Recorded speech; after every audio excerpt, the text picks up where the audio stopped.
Aquarius, hello. Amanda here. Welcome to Unseen Hands Healing. This is going to be your June shift reading. So we're looking at the shape you're shifting out of in the month of June, the shape you shift into, and what that shape shift looks and feels like. So Aquarius, before I get into cards, the image that's coming to me as I'm sitting with your energy is the image of like, I saw you checking your teeth in the mirror. Checking your teeth in the mirror, and then like thinking, you know, it's like you see something and it's like, well, hold on, let me get a toothpick. Well, then hold on, let me get some floss. And then like, it's like you start digging and picking at it. It's like you're picking at it, and I saw you just like keep picking at it till it started bleeding. So I don't know exactly what this means. It's like, maybe it needs to, you know, like maybe you need to really dig in there to see what that's all about, even if it's a little painful and uncomfortable. Or maybe it's a message of saying like, okay, what started off as you just like checking yourself in the mirror, you end up picking until, well, now you done hurt yourself, you know, something like that. I'm not sure. Let's go to the cards and see if we can illuminate on that image. So we're using the Spolia Tarot, and we're gonna start by asking, what is the shape that Aquarius is shifting out of in the month of June?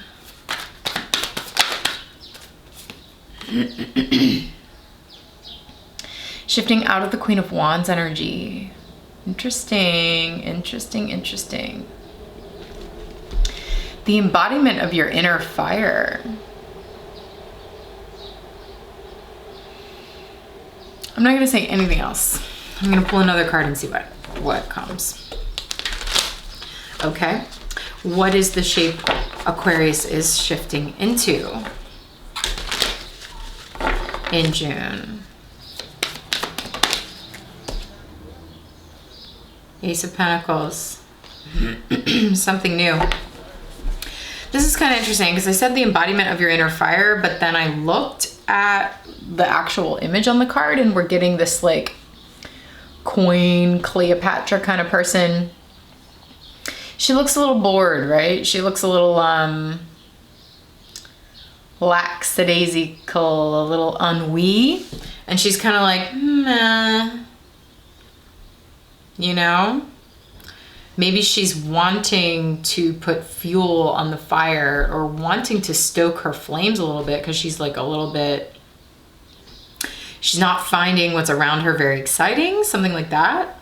Needing some new energy, needing something new.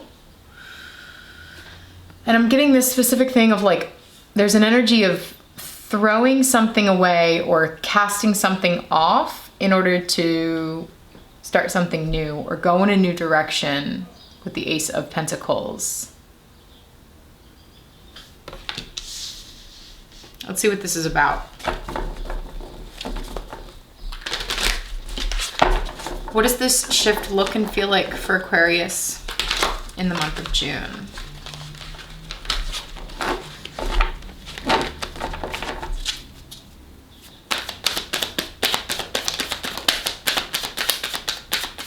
I just got a specific message. Oh, weird. Hold on. Is that the Six of Cups that just turned up? Yeah, because I'm gonna find it. Yeah. The very first image that came to me when I closed my eyes, and I didn't want it. I was like, no, I need something else, was duck feet. Because I was like, I don't know what that means, duck feet. And I asked for clarification and I couldn't really see anything clearly. So I was like, let me just get a different image. But duck feet, and now I'm looking at the Six of Cups and there's all these dang little ducks. Oh my gosh, look at these baby ducks in this card. And I saw duck feet. Beat, me, walking like that. And I was like, what the heck is this about? And it felt like some childlike energy. It felt like, you know, the way a baby walks, you know, dee do, and like the way a baby duck is like, me. And there's a sort of innocence about that that is very associated with the Six of Cups energy. So I'm going to take that. Ooh, look at this. What is this? What is this reading? Okay. Let me show you this and then I'll talk about that. Blah. It's like all this stuff coming at once. Whew. This is what the shift looks like for you. Hanged One energy in and the Six of Cups, those duck feet, and then the Seven of Wands. The Seven of Wands is coming out for so many people in June. It's kind of wild.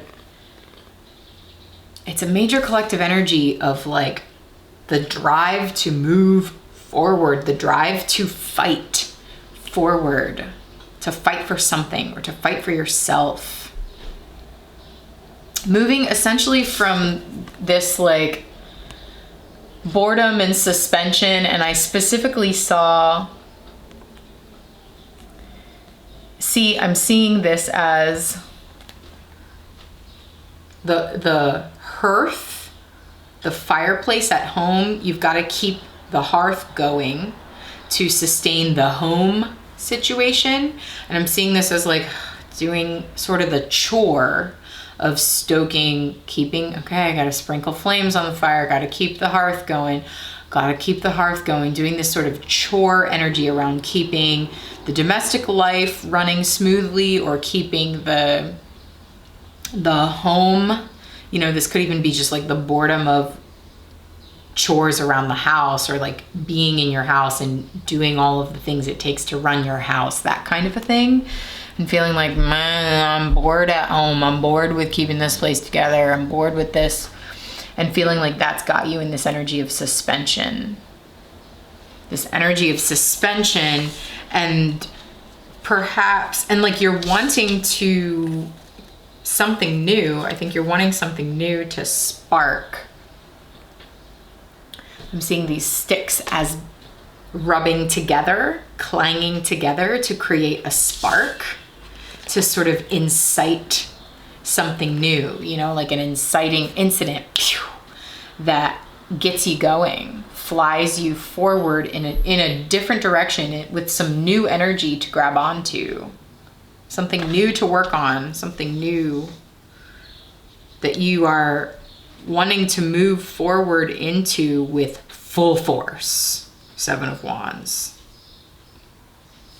Maybe there's a specific bit of inspiration you're waiting for here in the Hanged One, you know, because with this Hanged Man energy is someone hanging upside down waiting for enlightenment. Look at all of this like realization popping out of their head through this experience of suspension. And then boom, it's like the idea comes, the enlightenment comes, and we're seeing that as this star, spiky, sparky energy lit up in the head, around the head, that moves you forward. Ooh, and then also there's a golden halo around the Ace of Pentacles, the bird and the Ace of Pentacles. Interesting that they're both flying. There's like a freedom. It's like you don't want to be tethered to the earth. You want to fly free. Now, I wonder what the Six of Cups is about in the middle of everything, those duck feet that I saw. Maybe it has something to do with a child. Maybe it has something to do with accessing the childlike innocence, that kind of energy within you.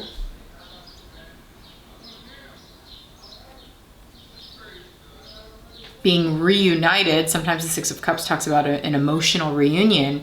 Being reunited with that innocent childlike energy within you that leads to, you know, we're seeing very Easter, springtime energy here that leads to a sense of resurrection, a sense of renewal, a sense of, you know, if this is kind of your energy waning a bit, like doing the bare minimum to keep your energy going, right? Doing the bare minimum to keep a relationship going, doing the bare minimum to keep a household going, a job going, whatever this is, it's like, whew, ooh, this suspension is kind of killing me. And then there's a renewal, a reunion with like, oh, right, That's how I have fun. That's my sense of innocence and play. That meh, meh, meh, duck feet moves me forward with a whole lot more fire. This is like the flames fully stoked to fly forward with something new. Ooh, I'm so curious as to what kind of clarity we're gonna get on that, Aquarius. Okay, so I'm gonna pull a card from the Next World Tarot for you now that has to do with the message coming through for you about these eclipses coming up. I'm gonna talk about them for a second. We're heading into eclipse season, all right? We've got 2 eclipses. One is a full moon eclipse in Sagittarius in the beginning of June, all right? The second one is a new moon eclipse in Cancer at the end of June. There's one in July as well, but we'll just talk about June for now. Now, I use Sabian symbols as part of my moon astrology work, okay? You can check more about that on Patreon. But Sabian symbols were channeled by Elsie Wheeler, a medium in the 20s. She assigned an image to each degree of the zodiac, and I find them really helpful and fun points of inspiration for reading the astro of the moment. So the Sabian symbol that is associated with the first eclipse in Sagittarius is seagulls watching a ship. The Sabian for the solar eclipse at the end of June is a ship, another ship, interesting, lowering an old flag and raising a new one. So it's like the seagull watching and waiting to see what's gonna happen with the ship. And then the ship decides, down with the old, up with the new. Here's the new way forward. Here's the new guiding emblem or symbol. Here's the new way forward. And that's exactly what we're seeing in your reading. You know, it's like watching and waiting to see what's gonna happen here. And then boom, the new flag is raised. So let's pick a card from the Next World Tarot to see exactly what that means for Aquarius. What is the eclipse message for Aquarius? Okay, Knight of Cups. And it says the love song. Okay, this could very much have to do with love, with romance, with expressions from your heart. The way you express love to another person. I mean, that is so 6 of Cups energy too. This like innocent, sweet, playful, loving energy. And again, this is sometimes energy of reunion, coming together. So this could have to do with love. I feel like there's one more eclipse card that wants to come through.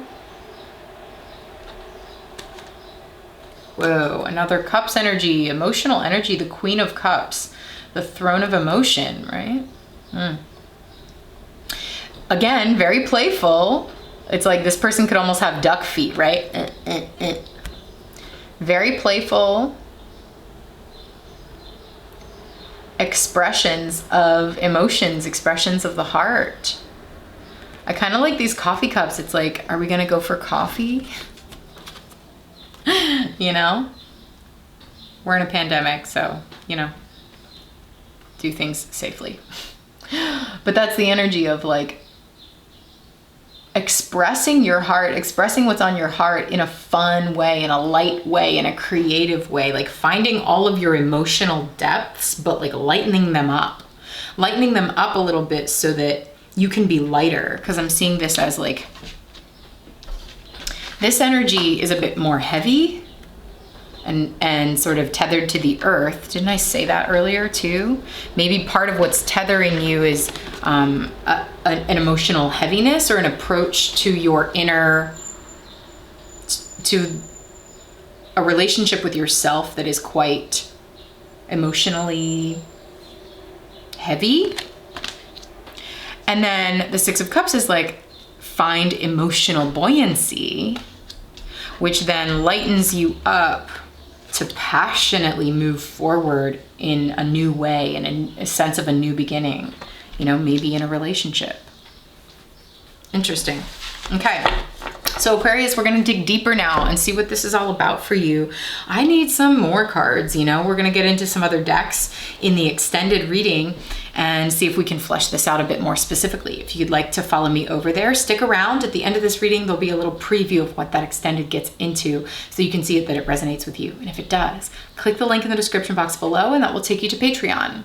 Patreon is an online community I've created for folks who resonate with the way I read cards. And if that sounds like you and you wanna go deeper, meet me over there, read the full description that I've got over there so that you know how patronage works, and then I will send you this extended reading for June. All right, Aquarius, thanks for being here. If you'd like to support my work here on YouTube, it really helps if you like this video, leave me a comment, subscribe to the channel so that we can grow here on YouTube. All right, thanks for tuning in. Happy eclipse season. I'll talk to you soon.